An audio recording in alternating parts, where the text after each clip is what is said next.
Yeah, One so that's it. one parting message. I got this tip from my capper, my tout, as they call him. They call him Kevin. This is a pseudonym. Yumi most banned plus 1200 futures. Book it. Love it. We'll see you guys maybe tomorrow. Who knows? Maybe tomorrow. Who knows? Maybe tomorrow. Who knows? Maybe tomorrow. Maybe tomorrow.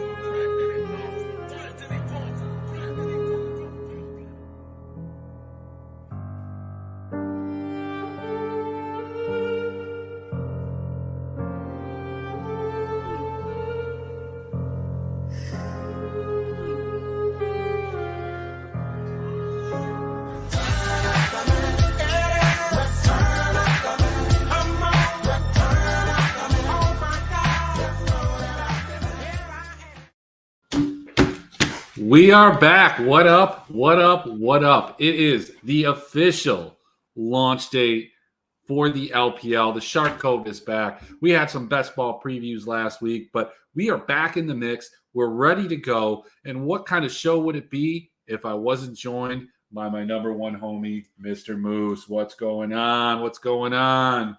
We're back, baby. I'm hyped. It's a great opening. Incredible opening. We're back. Nobody knows what to play tonight. Everybody's confused. Just like the good old days. C. Bavin going to take it down again, as always. He starts the season with a dub. So congratulations to C. Bavin. And let's start the show.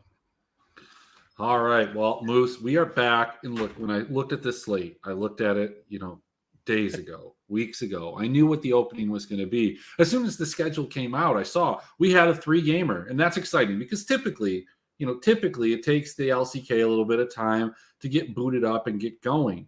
And in the meantime, we're stuck with these 2-game slates from the LPL, which is okay. We're excited for them. They're our favorite 2-game slates of the year because we are so starved for league that we'll take anything. We'll take anything. We're betting on Demacia and Weibo Cup, but this is like some true League of Legends, kind of. I mean, it's pre-Lunar New Year. And that has presented some problems. When the rosters came out this morning, the guys that were going to be playing, we all caught a bunch of curveballs, did we not? We caught some curveballs. We caught some balls. And, look, we have to make some decisions today. I don't think the penalty is kind of what was proposed in the Discord earlier today, if we're wrong, but some changes here. Like, for instance, the number one for me is that Dove is not going to be manning the mid lane for IG. Instead, they're going to have Nay coming down from the top lane, running the mid lane. And that really, really puts a wrinkle into an IG team that I thought was probably going to win this series. But I'm not sure. I'm not sure that's the case now. Harder's not very good, but you've got a top laner playing mid lane. What is he going to play Renekton? Is he going to try and play a control mage? I don't know. I'm sure he has some champs that will translate there, but it certainly does throw a wrinkle into that game, does it not? Yeah, absolutely. An unfortunate series of events, but if you remember, I always talk about the legendary KT Gen G match where KT played 2 top laners and they ended up being the optimal for the slate. So it's just funny how the situation's happening again with the double top laners. If you're having fun tonight, throw a couple double top lineups, and you can basically fit three carries into a line. Yeah, 3 carries, right? More carries, 4 carries into a lineup with a double top.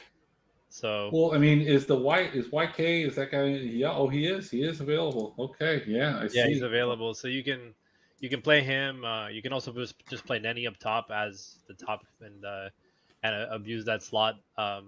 I'm on the opposite side. I don't think IG has had a chance to. I mean, I saw it as 2-1, and now I just feel like it's just going to be a 2-0.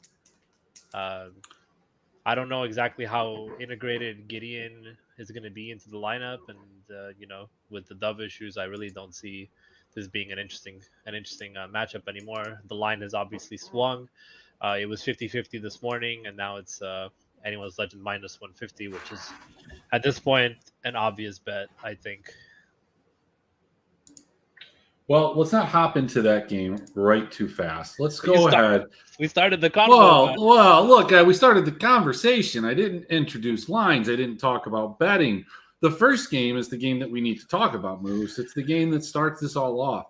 It's the game that historically has caused a lot of heartache for those of us that play DFS because you get hyped up, right? Normally, this would be a 5-game slate, and we're excited because we've got a 5-gamer, way better than a 4-gamer. And that first game seems relatively unexciting. It seems, like nothing's going to happen. And then all of a sudden, 2 games into it, you know that you're just exploded. You're done. You stayed up late. You drank some beers. It's 4 a.m. What are you going to do? Either watch some league, but you're drawing dead, or you go to sleep, and the rest of your day is ruined. And a team that ruins my day on a regular basis is this WE team. Now, this WE team has a new look bottom lane. You've got Hope and Awandi, but you still have some of the same problems up in the mid lane, in the jungle, in the top half of the map as a whole. Whereas this FPX team, I mean, let's face it, this FPX team in its current state has shown us that it has the capacity to play with big teams and win games.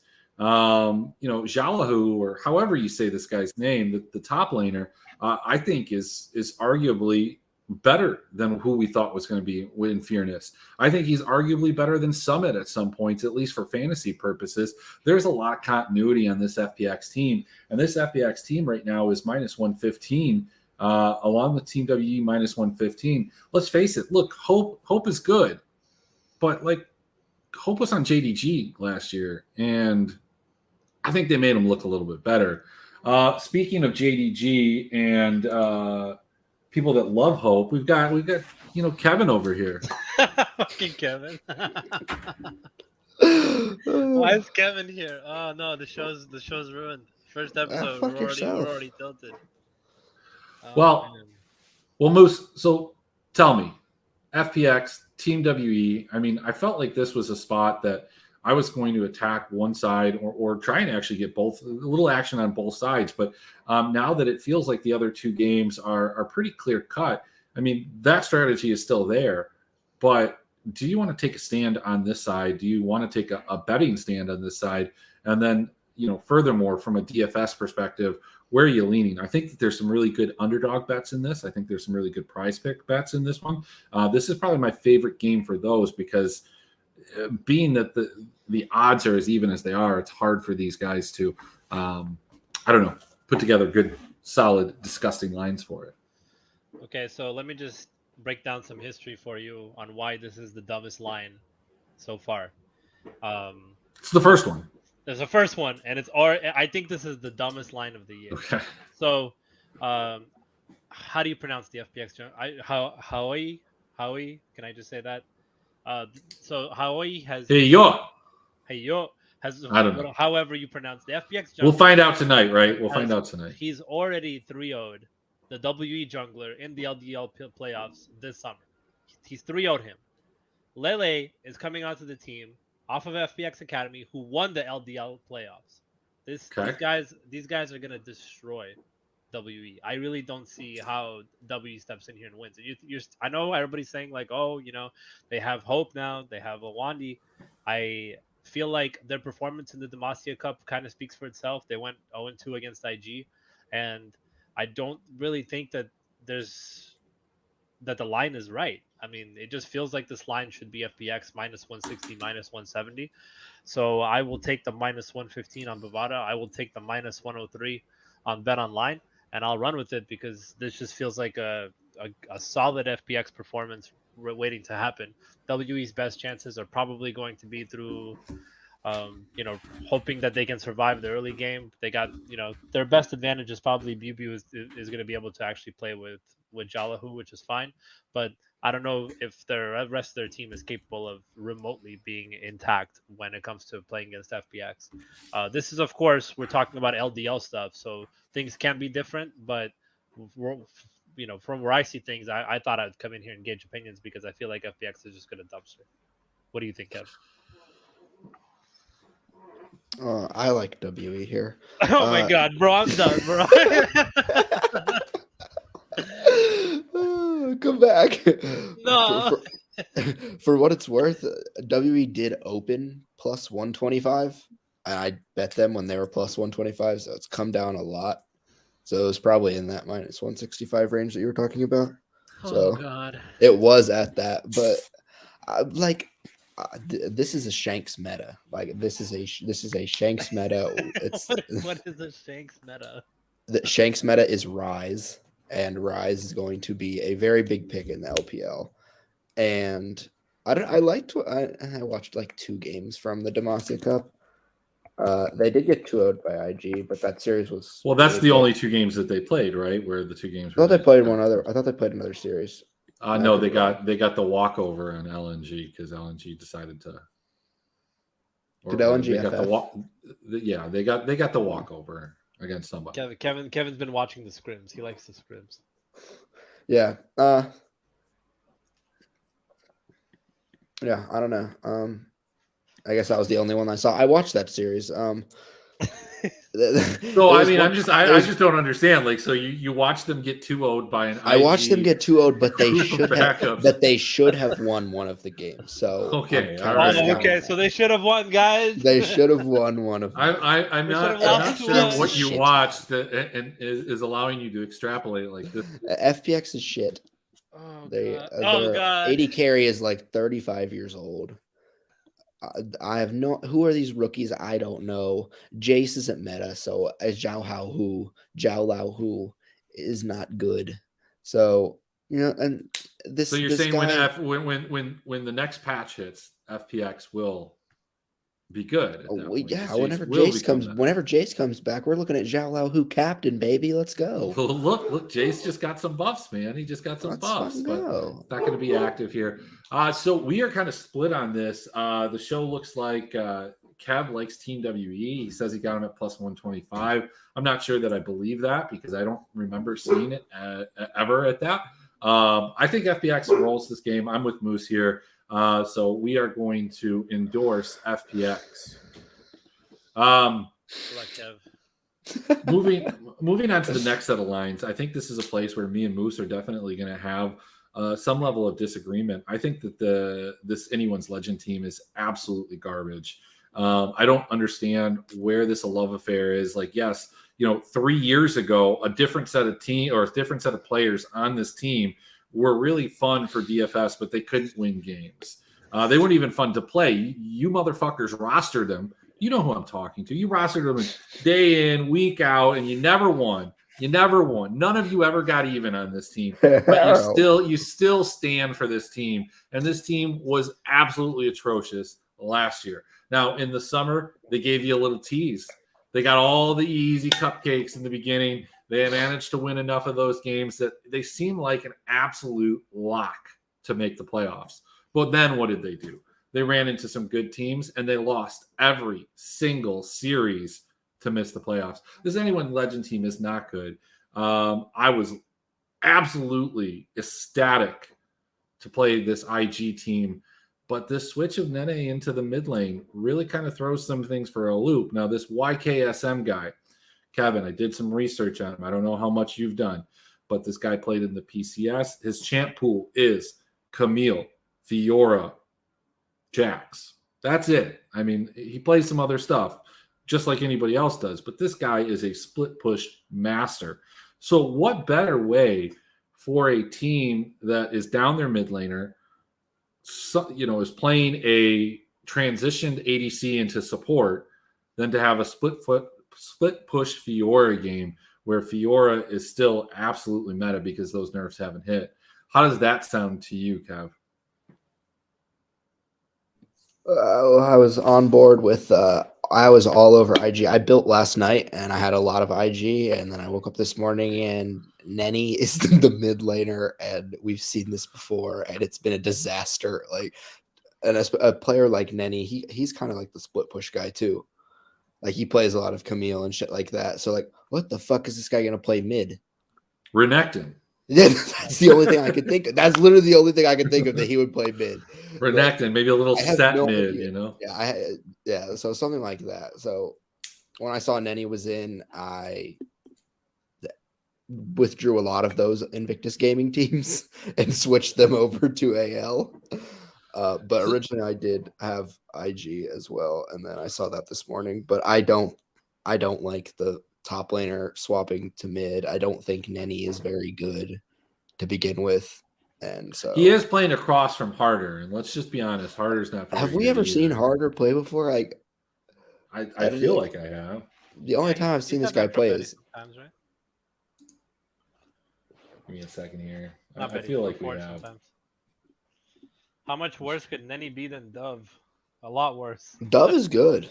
A lot fucking worse. Yeah, I was gonna say Dove is good. I mean, That, at the end I of have. the day- Well, I don't know what Nanny's gonna play. At the end of the day, like, these kids play these games for 12 hours a fucking day. Like, it is obvious that Nenny can play mid. Can he play well? You know, can IG play well is the real question. But I feel like all the hot IG takes are kind of washed with the situation that's going on.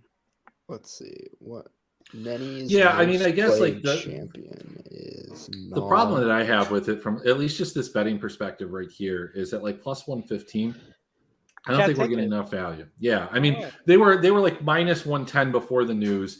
Anyone's Legend went from like minus 120, or maybe they were minus 115. I don't know. And Anyone's Legend was minus 120 is what I think it was. So they've obviously moved. Some money has gone there. I'm probably just not actually betting any of these games. I don't endorse that you do either, but if you want to, go ahead. I think FPX is my favorite bet on this slate right here. Let's move to the next game. Let's get some opinions here, because look, this is just from a betting standpoint, not from a leverage, not from an ownership, not from a DFS. We got JDG, the prohibitive favorite, the guys that always choke at Worlds. Okay. And they've added Knight. Talk about guys that choke at Worlds and lose their first game of the split. Man, this guy is good at that. But we've got on the other side BLG. We've got, somebody that had a tremendous amount of potential, a lot of excitement in June. We've got Bin, a stalwart up in the top lane, a guy that is just ever so consistent. But then we've got a guy that I think we've always wanted to see. We just wanted to see him ride. We wanted to see this guy run, and it's Elk. And I think June and Yago and An and Bin. Yago. I think this team can let him run. I think they can let him run. But are they going to run tonight? That's the question. Moose, are you betting BLG at plus 255, or are you stacking 3 units on the JDG side, or are you just going to pass? I think you have to take the BLG plus 1.5. And the reason why you take the BLG plus 1.5 is because they got nothing to lose, baby. Nobody thinks they're gonna win. This is just textbook big lineup getting together and oh, they're gonna be crazy together. Oh, this super team. And every time we say that, like, BLG has been playing every single tournament lately. They've been scrimming a lot. It feels to me like it's a no-brainer that you just take the plus 1.5, and as one MIA Gelati would say, you would hold your breath, hold your nose. Yeah, I don't know if this is a hold your nose type of bet, though. I mean, look, we can call JDG a super team, and maybe they are, maybe they aren't, but all they did was swap out their mid lane. That's all they did. This isn't like a fully assembled team vitality in the LEC last spring, where all these different moving parts are coming together. This is the same crew that ran through summer, had you sweating through one game in Atlanta before they absolutely fell apart. And I don't know if, Yagao is the most clutch of mid laners. He certainly isn't. I mean, we've seen that. We've seen him fold. We've seen the behind the scenes. But Knight isn't that guy either. at least from a mental standpoint, maybe mechanical. But how is he going to fit in? And you know, when I was projecting this team, this JDG team, who's going to get the kills? How is this team going to play? What is Kanavi going to play? What is his role going to be? I think that, Kevin, you and I are pretty bullish on Kanavi because there's no other reason to take somebody in the top 3 unless you're taking Kanavi. But is he going to do what he did last year, this year? I have my concerns. Do you see him whipping out a game 1 Viego and getting 11 kills? I mean, Kanavi is a freak. I think that last year in summer in the Jinx Zeri meta, he really showed that he can play facilitating. He was just slamming Vi every game and winning everything. Winning every game, getting 100% kill participate. Like I had my concerns last year, like that he wasn't going to be able to be supportive because he hadn't showed that in the past. But he can play anything. Like, yeah, I'm with Moose though. BLG +1.5. I don't think it's a hold your nose. I think that's a fantastic bet. BLG's been playing together this entire split, official matches. They've looked good. I'm with you, Emrick. I don't really know how JDG is going to play. Like, I'm very confident that they have, at worst, a top 2 player in every role but support, and missing is not that far out. But so it's just a matter of when/if this team's going to click. Ruler and Knight coming in. Ruler can play anything. Knight can play anything. It's just how they're going to fit in together, and I think that might take some time. But I mean, skill-wise alone, like, this team is better than BLG, but I think they could definitely drop a map. Yeah, look, you make a good point, and I prematurely said that they only made the change with Knight. Obviously, Ruler came in. That's different than Hope, but like that, I think is a significant uptick. But is Ruler going to want to take a back seat to some of these other carries? I mean, it's not just Kanavi, it's not just Knight, it's 369 in the top lane. This guy is somebody that can massively carry games, get a ton of kills, and is in consideration on a 3-game slate for a captain slot when we talk about DFS. But okay, so perfect. Now we've talked about those games. We're not going to look at the over-unders because why the hell not? Why the hell not? Let's do it real quick. I wanna make a point that there is no single player that knows JDG and Kanavi better than Yagao. Yagao can smell where Kanavi goes. He doesn't even need to look at the fucking map. The way this guy, because I studied this shit. Like, I looked at a lot of fucking JDG games when I was making my decision for the World Championship, and I can tell you right now that Yagao knows exactly what Kanavi is gonna do. 100%. He knows exactly where Kanavi will be every second of the game. So I'm sure that information will be relayed. It's just up to whether or not BLG want to use it. All right. Well, they don't have kill totals up, so that's okay. So let's move over into a new thing that we're going to do this year on the Cove. We're going to share this tab instead. We're going to try to do a little building over here on UD. I know, Kevin, you've got a little bit of a challenge going with Nathan, who sets a lot of these lines. So which one stood out to you, Kev? I'm going to go ahead and go to you first. I have a couple that really kind of stood out to me that I like. And yeah. My favorite one was on Rivals. Yeah, dude, I love On. It was in the Rivals section.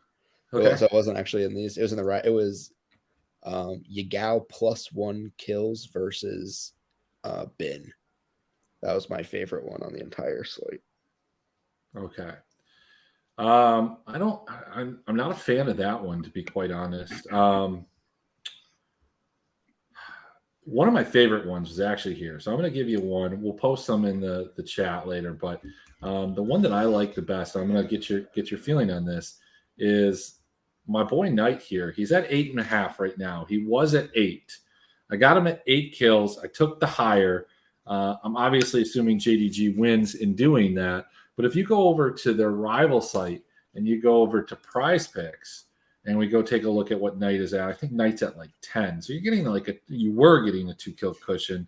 And perhaps, I mean, like getting some action over here on Yene at like 5 kills. I think that was added as Dub is out. But those are a couple spots that I kind of like. I just think that the differentiation between the two, you're just getting value out of it. Look, we don't have a ton of data to run and try and figure out like what these game totals are going to look like. I don't think we can extrapolate too much from the Demacia Cup or the Weibo Cup or any of those type of competitions. And so, we're all pulling from last year's data. We're making guesses. If I can get a 2-kill cushion, that's something I'm going to do. So if you do have both of these sites available, that is something that I implore you to do. I don't know if Knight's 9.5 now. So, okay, so that one's coming down. The other one's coming up. The big person to follow is Spell. Whatever Spell bets, don't bet. Just as a whole, and that's probably going to become true of Mr. Kevin as well. So the other ones I like on here is, and when I say on here, you can't see this because it doesn't change. I do like Care. I like LWX. I think that those have bumped up. If you got them earlier in the day, I think LWX was maybe 6.5 or 6. Care at 6. I think he's even lower on Underdog. So those are a couple that you can take. Now, Moose, I'm thinking if I'm you and I feel as strongly about AL, I think Betty at 7.5 kills is probably one that I want to go ahead and jump on too. I'm never good with these high kill totals for carries. I feel like when I saw Lele 2 kills in 2 games, it's like seems kind of like a no-brainer if you think FPX win, no? Not necessarily. So, I mean, what I went with on Underdog, I've got LWX. I think it was, that one's going to get canceled out because it has hackers. That's cool. Let's see. I have Wink over 2, Knight over 8, and Hope over 9. And then I've got Elk over Yagao. That was another one that I liked. 2.5. 2.5 cushion. And then, of course, I got Knight with a COD bet earlier. So a bunch of my bets got canceled because I made them before lineups came out. And then I saw Dove was there, and they got ruined. But nevertheless, we've gotten through that. I know a lot of you aren't here for that part of it, but let's get to the DFS. Let's get to the part that we've been waiting for. Moose is the reigning world champion amongst 2 or 3 other people. But that's okay. You're still a world champion. they sent me this big ass trophy, dude. So unnecessary. Like, Did they? Let's see it. I Weird don't even flex, have it, but bro. okay. I went to my mom's house, and no, literally, it's just a giant piece of glass, and it just says like Fantasy World Champion. I'm like, bro, Why would you not have that in the background? What do you have in the background on that bookcase? I don't know, some shit. I've been gone for 2 months, bro. I literally won, left to Atlanta, and came back like a week ago. Remember from Atlanta, I went to Spain, and then I came back. Yeah. I'm I've totally just got aware, back. but I'd still have that in there. Jeez. Whatever. All right. Well, let's talk about it first. We got a 3-game slate here. I know some of you want to know cash. Moose, we talked a little bit about cash before the show started. Where are we going with cash? What are you feeling? How are we going to take? I don't know if Alex G is playing. I saw that he was in the 333. I assume that he will be, posting some head-to-heads that you'll probably scoop. But if you wanted those high dollar ones, Mr. Maz is there. So how are we going to take Mr. Maz's money? I feel like you just have to pick a side in the first 2 games on which team you want to focus on, and then just stack them on JDG. And then the way you just differentiate yourself is you 4-stack FPX or AL as opposed to 4-stacking JDG, and that's kind of where you go. I know that you like playing. A mishmash, like a mishmash of lineups. I kind of just want 4 carries on the team I want to focus on, 4 players from the team I want to focus on without a team slot. So. Yeah, but if you're doing that with JDG and you're doing it with AL. Yeah, you're gonna get probably Kanavi or Jahao up top. You're not getting Kanavi if you want 4, you're gonna have to take 369. And then the lineup just kind of builds itself from there. I would probably fade Ruler. I don't feel like Lula's even gonna need to do anything in this game if they just wipe the floor with them. So you could just, you want to put a AL in that slot, yeah. But if you want like absolute chalk, it's pretty much that. Like that is going to be the absolute chalk. That's chalk city right there. Okay. Kev, do you feel the same way? Do you feel like that is like the chalk lineup? That's the chalk build. That's not what the Opto spits out. I like that lineup for cash. I don't play cash, but I like that. That's what I would play. I mean, that's just so. I mean, there's no gusto there. It's just. Yeah. It's just. But do you need to get different in cash though? Like it's 50-50s. No, I mean, look, the other lineups that you can go in cash, and I put them earlier. I guess if we clear this out, I think there was like a Kanavi captain 3-3 maybe that fit. Yeah. Yeah. So there's two lineups that I kind of like. There's this Kanavi lineup right here. It's a Kanavi. You get the 4 AL. You got a Kanavi captain. That's okay. I kind of like the second one better that comes in. I like the Kanavi captain. You get 369. You get Knight. Then you're getting Betty, Sword Art. I mean, I don't know. For me, if I'm playing JDG, I always want to try and like prioritize the top half of the map. And that's going to be Kanavi and 369. I like always want to get those two guys in. I just think they're heads and shoulders above everybody else in their positions, at least from a fantasy perspective, they were last year. So I believe that to be true, especially when we're looking at who's on this actual slate. And then like the decision just becomes like, do I want Knight and Betty or do I want Harder and Ruler? Right? We're going to try and get Missing in there. I don't know. Can you fit Missing and do Kanavi 369 and Missing? And then you just take the. Yes, you can. Yeah. You can. So you're going to get rid of Knight at that point? You'd rather have Missing and getting rid of both Knight and Sword Art. And yeah, Sword Art. And then you basically swap Missing. Knight and Sword Art for Harder and Missing. But I think that one's safer, but probably not as much upside. So you're saying you want something Kanavi 369, Zhou, Harder, and Betty. That one's probably safer, but probably any AL team slot. Yeah, that one's probably safer, but it's not as good. Like so that it's not going to score as well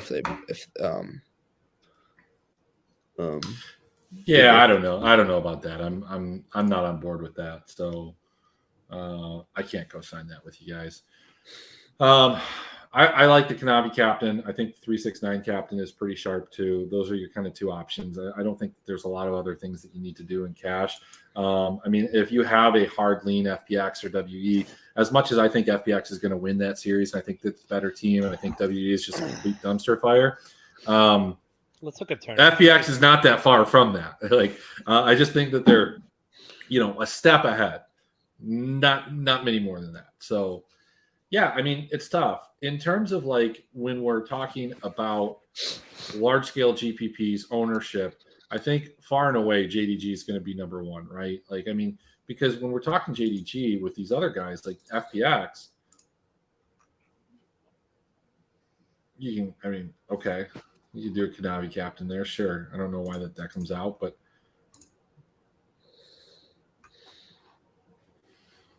that's a pretty stacked line there too. I don't know if I would do that though. Maybe I would do something like, can you do like a 369? Now Wandy. That's an interesting lineup right there. I like that. Throwing Shanks up there in the Shanks meta, as Kevin would say.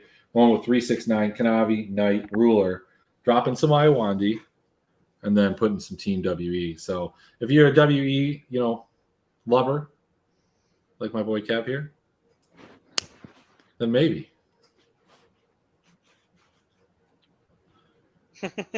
Was that a question? Right. I mean, it was an open-ended comment. You could step in there. Moose could have stepped in there. Sorry. Oh my God, she's got it. Hey, look, please, Kevin, throw me a bone, Kevin. First show of the year. First show of the year. Obviously, there's going to be some hiccups. There's some rust. It's not just the players. It's us. We have some rust too. All right. So JDG's number one on that. What do we think? AL, WE, FPX. Who's coming in second? Moose. Yeah. Yeah. Kevin. Yeah. AL. I mean, but let's keep in mind, like the AL love is really, I mean, It's industry wide. Everyone loves is it. it industry wide or is it in is. like our little echo chamber? I Betty really is don't think always it's industry-wide. 20%. Everyone else will be less than 20, but Betty is 20% guaranteed. But is he Every, sneaky? every slate. But is he sneaky, sir? It's always sneaky. See so let's talk about. Are we talking about tournaments? Can we talk about tournaments? Yeah, we're talking about Alright, tournaments. so here's the thing, right? The fact is that you can play Nenny in the top, just as a top, right? But he's a carry tonight, right? So if IG win, then you get a top laner, you get with mid laner, with mid lane potential performance. But the question is like, do you want to like if IG wins, does it not feel like they outscored JDG? Doesn't it just feel like IG would be optimal?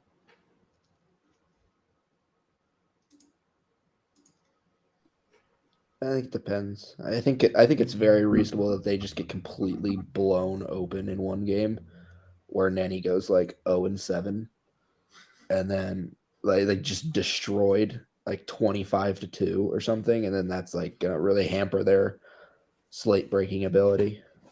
But Because you I just don't know what Nenny is gonna play. Like the meta is gonna be Azir, Syndra, and Rise. Like and 'Cause- Silas. Like what is he like? I just don't know what he's gonna play. Look, Kev, you can literally do Ruler. You can do Ruler, Kanavi, Knight, and Missing, and then just play Nanny and On, and you will have 4 carries. Yeah. In a No, sub I 50K lineup. no, but no, I like that. But then you said that IG scores more. Like you said, IG. Yeah, is so that's what I was thinking. Is like you can do that, and you can stack, and you can. Yeah. I like that stack way more. JDG. I like that way more than 4 IG because I just think it's very reasonable that IG gets fucked in one of the games. You think so? But what teams? Yeah, do? but I mean I do like if you're gonna play IG playing Nenny just because Yeah, because I feel like if he is competent on real mid lane champions, then he it's good because you get a top let's laner look playing at mid. IG. Yeah, last and like keep in mind too. Here's the other thing that I want to point out is that AL wasn't this like hyper bloody team back in summer. If you look at like their kill death totals, they were very average. I mean they KP though I think right. It's like 18, but like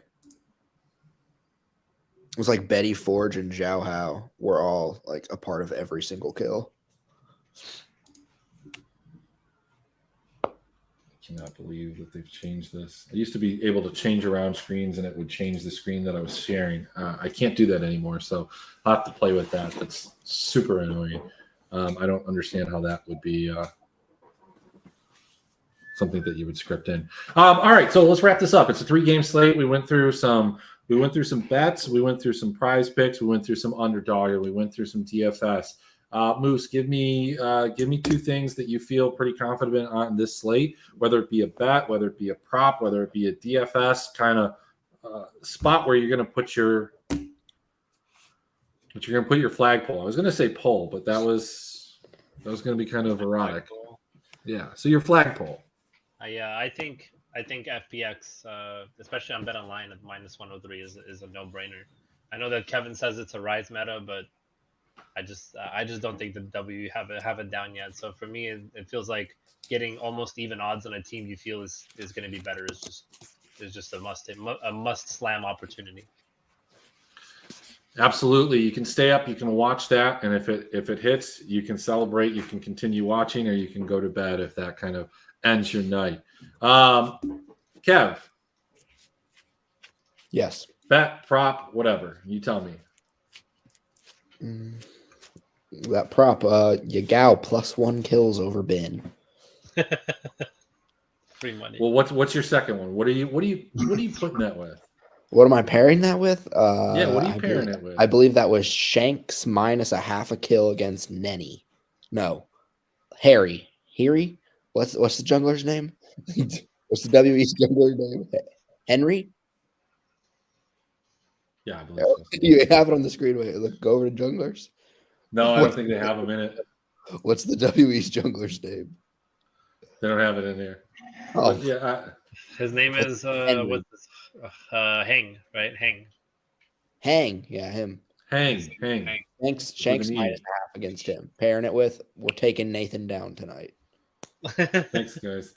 Hang.